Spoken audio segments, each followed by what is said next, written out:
Bonjour à toutes, bonjour à tous, c'est Ariel Blanc du blog La fiancée des étoiles. J'espère que vous allez bien, que vous êtes en pleine forme. Je vous souhaite la bienvenue à notre rendez-vous hebdomadaire. C'est l'horoscope du 10 au 16 avril 2023. Alors qu'est-ce qu'on a au programme cette semaine? Vous allez voir, il va y avoir du sport. Alors je vous explique ça parce qu'en fait ce mardi de très bonne heure, Vénus passe en Gémeaux. Bon, vous allez me dire oui, et alors? Mais quelques heures plus tard, elle se retrouve au trigone de Pluton en Verseau. Mais ça ne s'arrête pas là, car bien plus tard dans la soirée, nous avons Jupiter en Bélier, qui est en conjonction avec le Soleil. Donc du coup, eh bien, une combinaison planétaire en fait se forme en cascade avec Pluton qui va enrichir Vénus en Gémeaux de ses super pouvoirs. Et en ce qui concerne Jupiter en Bélier, alors lui il est déjà dopé par Pluton en Verseau, eh bien il va revigorer la motivation pour réaliser un projet, pour avoir un coup de chance ou pour qu'une situation évolue d'un coup en fait. Et le tout à grand renfort de promesses, de dynamisme, de certitude, d'impulsivité, et par conséquent, eh bien, on peut s'attendre à ce qu'en fait, cette semaine, eh bien, des personnes aient soudainement envie de faire quelque chose, de lancer un projet, de devenir indépendante, de lancer leur propre affaire, tout en pensant que ça va les libérer d'un joug, qu'elles vont devenir indépendantes, ça va être trop génial. Enfin bon bref, là on peut être vraiment surpris par un déchaînement en fait d'énergie, d'enthousiasme, de motivation, comme ça, soudainement, sans prévenir, émanant de personnes, alors bien sûr, hein, qui vont beaucoup parler, qui vont être très très motivées, voilà, pour faire quelque chose qui leur plaît. Elles vont en parler, vont dire oui, je veux faire quelque chose qui me plaît maintenant, nanana, etc.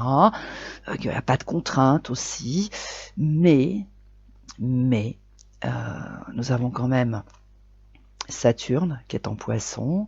Alors rien ne dit eh bien que ces idées sont réalistes déjà, et il est fort probable eh bien qu'en fin de semaine, Uranus, le nœud nord et notamment Mercure en Taureau eh bien ramène ces personnes un peu brutalement à la réalité. Alors bien sûr, principalement, hein, les signes de feu et d'air sont les premiers concernés. Alors, en tout premier lieu, on va dire que ce sont les Gémeaux. Alors pour le coup, oui, là, vous êtes vraiment sur le devant de la scène puisque Vénus s'installe dans votre signe donc ce mardi. Alors bien sûr, hein, vous allez retrouver votre enthousiasme. Alors ça, c'est une excellente nouvelle, les Gémeaux, que vous retrouviez cette énergie, cet enthousiasme qui vous caractérise, ça c'est top, c'est très bien, mais ce n'est pas une raison pour vous enflammer et partir dans des plans irréalistes, sous prétexte que vous avez un peu plus de pouvoir qu'avant. Donc là, les Gémeaux, vous pouvez vous réjouir effectivement de ce qui se passe de bien dans votre vie à partir de cette semaine, mais surtout restez bien connecté à la réalité, ça sera beaucoup plus sûr et surtout beaucoup plus raisonnable.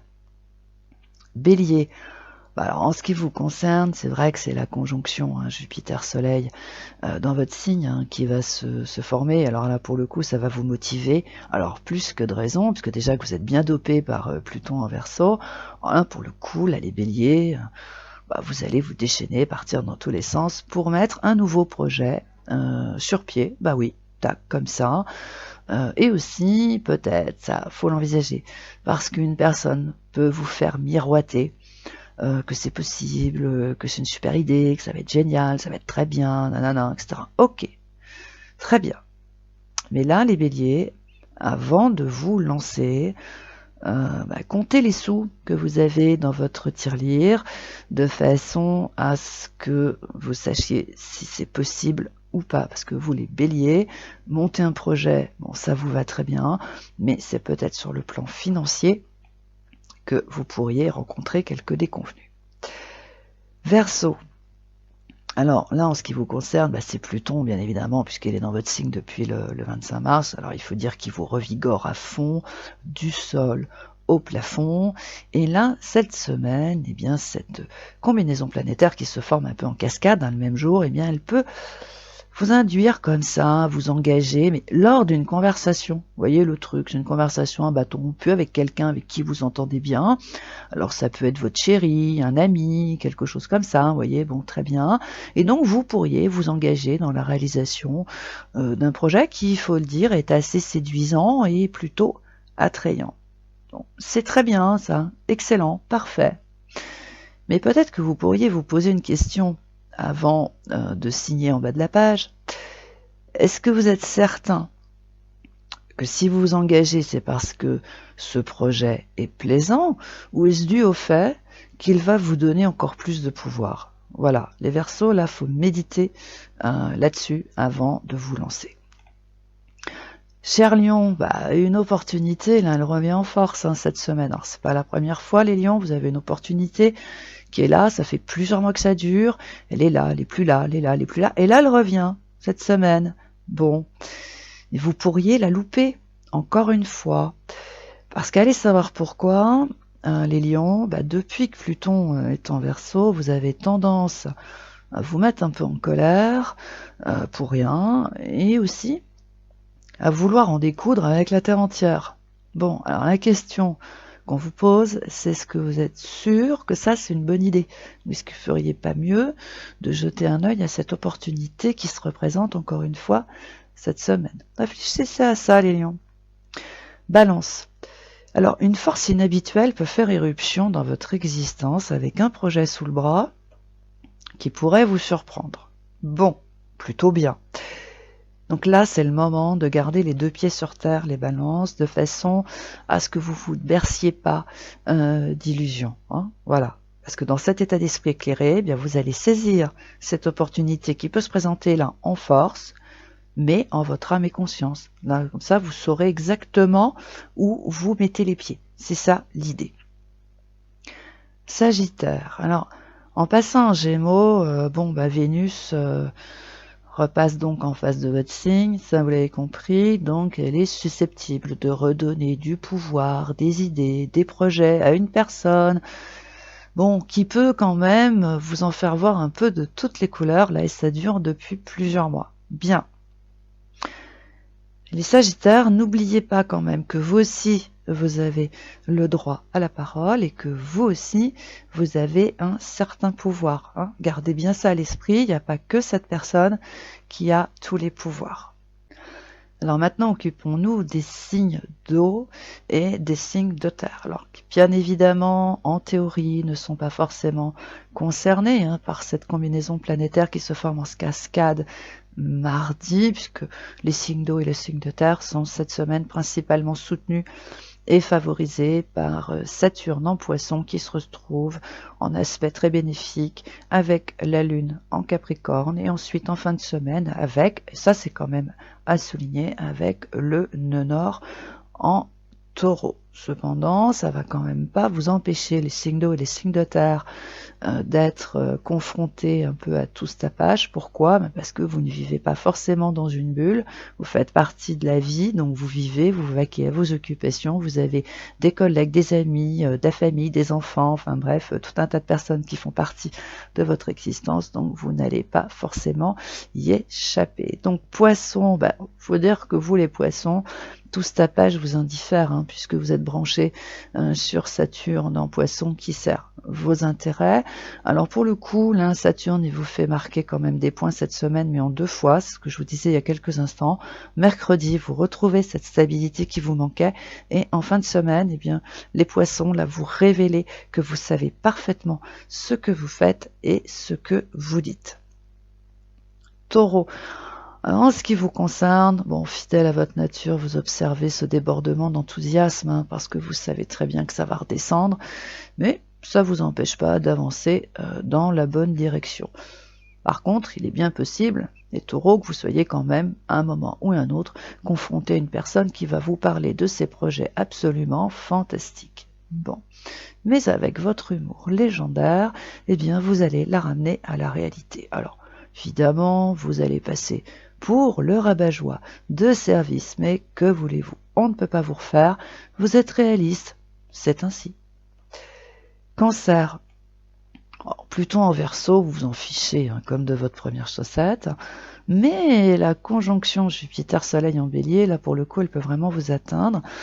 Alors du coup, bon, fidèle à votre habitude, hein, vous allez vous mettre en retrait les cancers. Bon, jusque-là, ça va, hein, très bien. Mais si vous imaginez des trucs qui n'existent pas, alors là, ça va aller beaucoup moins bien. Donc les cancers, là, cette semaine, mettez-vous en retrait, ok, mais freinez votre imaginaire, surtout lorsque vous êtes en tête à tête avec vous-même. Voilà, hein, ça sera plus sûr, ça va vous éviter de subodorer des trucs qui n'existent pas, bien évidemment. Vierge. Alors, comme votre copain, le cancer, vous aussi, hein, vous fichez un peu de Pluton en Verseau, et aussi de Jupiter en Bélier. Par contre, Vénus en Gémeaux, c'est une toute autre affaire. Alors, par conséquent, vous pourriez être encore un peu agacé par les idées complètement irréalistes d'une personne, et bien que vous alliez tout faire pour rester calme, hein, là, les Vierges, cette semaine, c'est vrai que là, on peut vous admirer, parce que vous allez faire vraiment tout ce qu'il faut pour rester hyper calme, mais rien ne dit que vous allez y arriver. Et en fin de semaine, une phrase bien tournée et bien envoyée, eh bien, va ramener cette personne sur Terre. Scorpion. Bon, ce qui vous concerne, vous pourriez être un peu surpris par les choix de quelqu'un. Mais ce n'est pas pour autant que vous allez dire ce que vous pensez, et vous avez raison. Là, les scorpions, vous le savez, vous, le problème, il vient de Pluton en Verseau. Donc, il vous est pas vraiment conseillé, effectivement, de dire le fond de votre pensée, sauf si vous tenez absolument à ce qu'une conversation vire au rapport de force. Capricorne. Bon, alors, comme votre copain les poissons, vous aussi, vous marquez des points cette semaine, et c'est une excellente nouvelle qui peut, hélas, être bousculée par l'initiative d'une personne. Bon, alors certes, ce n'est qu'une impulsion, et par-dessus le marché, ça ne tient pas la route, mais ça va quand même vous agacer ou vous contrarier. Bon, à part ça, pour vous les Capricornes, ça roule plutôt bien. Donc, un conseil, restez branchés sur Saturne. N'oubliez pas que c'est votre planète de prédilection. Saturne sert vos intérêts, il vous fait faire les bons choix au bon moment, il vous fait faire les choses avec ordre et méthode, et ça vous va très bien, et surtout ça vous réussit très bien. Donc vous l'avez compris, bon, je ne suis pas une grande fan de Pluton en Verseau, alors que faut reconnaître qu'il suscite un certain enthousiasme, mais il faut quand même garder à l'esprit, puisque Pluton quand même va être à la manœuvre cette semaine, il faut donc bien garder à l'esprit que Pluton n'est pas une énergie, mais une force. Par conséquent, et en ces circonstances planétaires actuelles que nous avons, il induit donc Pluton en Verseau à passer en force, à forcer le destin, à outrepasser les limites, et en fait à croire que tout est possible. Mais en Verseau, Pluton n'est pas à sa place. On peut tourner, virer dans tous les sens. Pluton, là, il n'est pas du tout à sa place en Verseau. Donc, il est préférable de garder la raison et de ne pas s'enflammer. Alors, d'un côté, c'est-à-dire que, voilà, si vous faites partie de ces personnes qui vont être réceptives à cette combinaison planétaire en cascade cette semaine, de dire, voilà, on se lance, on lance un projet, on fait quelque chose, on y croit, etc. Ok, mais il faut vraiment garder bien la raison, il faut garder les deux pieds sur terre, ou si vous êtes de l'autre côté, c'est-à-dire que vous assistez, vous observez comme ça un déchaînement d'enthousiasme et d'énergie, etc. Bon, voilà, vous observez, parce qu'en fait, ce qui va être dit, fait ou entrepris cette semaine comme ça, soudainement, rien ne dit que ça va marcher et rien ne dit non plus que ça va durer. Donc là, cette semaine, il est préférable d'observer tout en restant impassible. Voilà, c'était l'horoscope de la semaine. En attendant, vous pouvez me retrouver le mardi et le jeudi matin. Et bien sûr, vous pouvez consulter Anne-Louise, Bérénice, Zélie, Isabelle Idomi et tous les autres membres de l'équipe de Dial Voyance qui se feront une joie de répondre à toutes vos questions au 08 90 37 04 70 pour l'audiotel et au 01 84 07 04 48 pour la CB. Si vous le souhaitez, vous pouvez retrouver cet horoscope, des podcasts, il y a les horoscopes mensuels aussi qui sont en ligne sur le blog www.lafiancéedesétoiles.com. Et si vous voulez aussi en savoir un peu plus sur toute cette tendance planétaire que nous avons, sur ces changements planétaires, et bien vous avez le roadbook 2023 qui est donc en version e-book. Vous pourrez le retrouver sur le blog, tout comme les 12 signes et les changements planétaires en 2023. Et tout ça, c'est disponible sur bot.fr et aussi sur Amazon. Voilà. Et aussi, pour terminer, si ce n'est pas déjà fait, abonnez-vous à notre chaîne. Si ce podcast vous a plu, appuyez sur le pouce en l'air, partagez-le, car cela augmente notre visibilité. Je vous souhaite une excellente semaine et je vous retrouve la semaine prochaine. Ciao, bye bye.